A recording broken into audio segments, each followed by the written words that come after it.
जी आहे ते त्या संदर्भात शेतकऱ्यांमध्ये काही गैरसमज निर्माण झाले होते आणि म्हणून ज्यांची नावं सातबाऱ्यावर आहेत आणि जे सातबारे शेतकरी MIDCला देत आहेत त्या शेतकऱ्यांनी आज मला इथं या MIDCची माहिती सांगण्यासाठी बोलवलं होतं.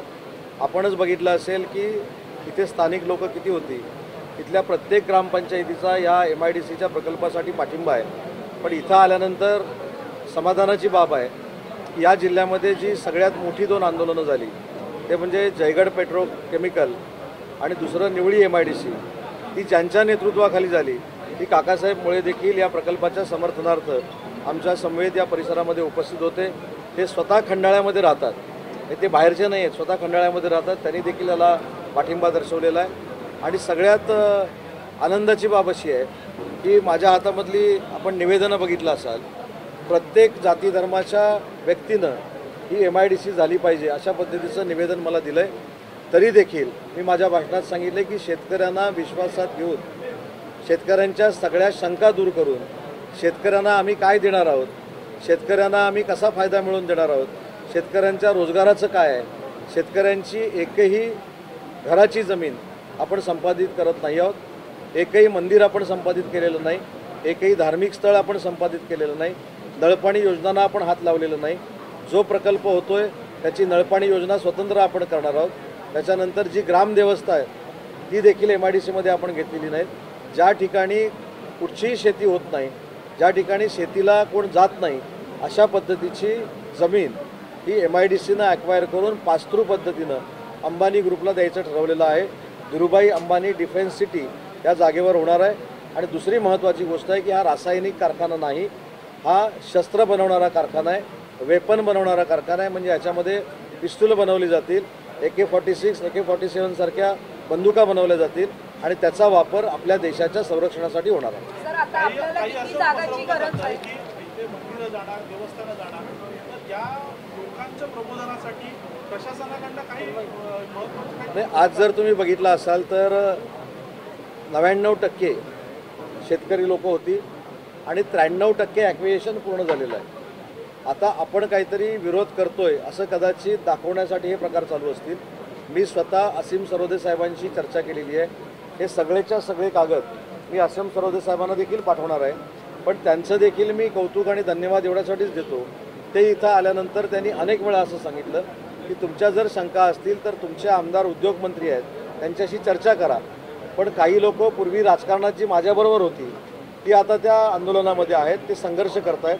ते संघर्ष करत असताना माझ्याशी चर्चा करण्याची जर त्यांना आवश्यकता भासली तर चर्चेसाठी मी कधीही तयार आहे. काकासाहेबांना देखील मी विनंती केलेली आहे, या परिसरातल्या लोकांना जर अजून काही शंका निरसनासाठी करायचं असेल तर आमचा विभाग त्यांच्याशी चर्चा करायला तयार. अजून किती जागा आवश्यक आहे? इथं कोटा पूर्ण झालाय का? आपल्याला गरज आहे? आम्हाला जेवढी जागा आवश्यक आहे ती जागा ॲक्वायर करण्याचा आम्ही निर्णय घेतलेला होता, त्याला शेतकऱ्यांनी प्रतिसाद दिला आहे. अजून एक सांगतो की याचा फायदा काय होणार आहे की काही लोकांनी ऑलरेडी घरासकट जमिनीचे सौदे केलेले होते, तर आम्ही तशा लोकांना आणून आमच्या शेतकरी कुटुंबातल्या माणसाची घराखालची जमीन घ्यायची नाही म्हणून परत सोडण्याचा निर्णय देखील घेतलेला आहे.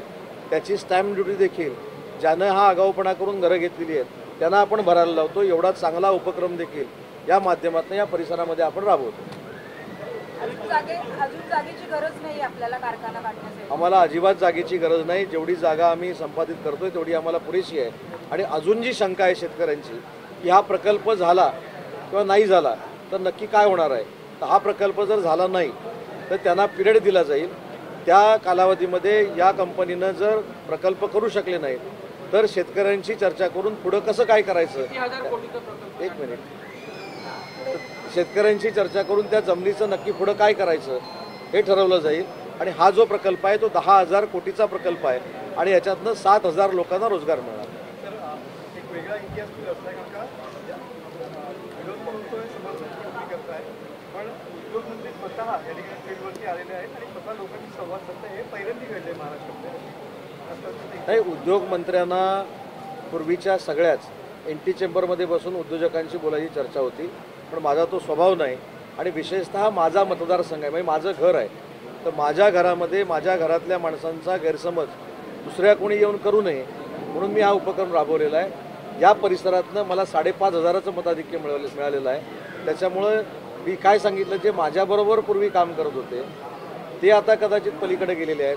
त्यातल्याच काही लोकांनी माझ्या बाजूला उभं राहून जे कोण आंदोलक दादागिरी करतील त्यांना पोलिसांनी चोप दिला पाहिजे, पोलिसांनी त्यांच्यावर कारवाई केली पाहिजे, ही भाषणं केली. आणि आता त्यांना ह्यांना विरोध करायचा आहे. तो त्यांचा देखील दोष नाही, त्यांना देखील मी दोष देत नाही. पण त्यांच्याकडे देखील या MIDCच्या बाबतीतल्या काही जर चांगल्या कल्पना असतील, संकल्पना असतील, त्या मी ऐकून घ्यायला 100% तयार आहे.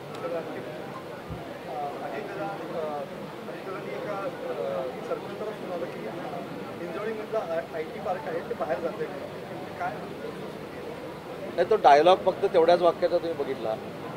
सरपंच महोदय काहीतरी मागणी करत होती आणि मागणी करत असताना तुम्ही फक्त जे वर्ड पकडला त्याच्या अगोदर ते असं बोलले की अशा पद्धतीनं जर तुम्ही वागला किंवा अशा पद्धतीनं तुम्ही मागण्या केल्या तर IT क्षेत्र बाहेर जाईल. तुम्ही इकडचं सोडलं, तिकडचं सोडून दिलं.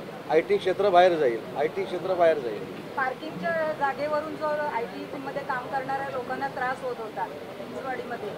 त्यात हिंजवाडीची परिस्थिती तुम्हाला माहिती असेल. हिंजवाडीमध्ये ट्रॅफिकचा प्रॉब्लेम सोडवण्यासाठी MIDCनं आणि नॅशनल हायवेनं पुढाकार घेतला आहे.